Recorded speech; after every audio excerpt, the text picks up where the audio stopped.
cutting 2640 paper. Once the paper's been jogged and the air's been taken out of it, you have your program set.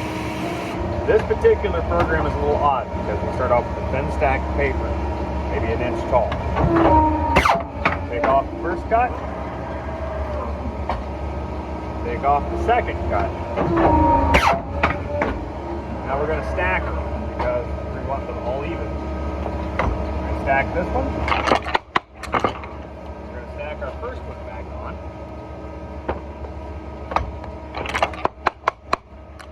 Jog it all in tight. The side doesn't matter much because we're going to end up cutting that.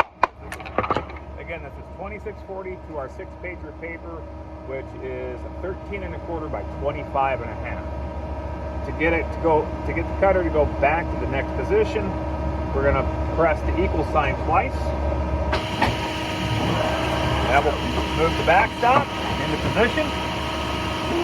We're ready for our next cut. At this point, just cut it all the way around and you're done.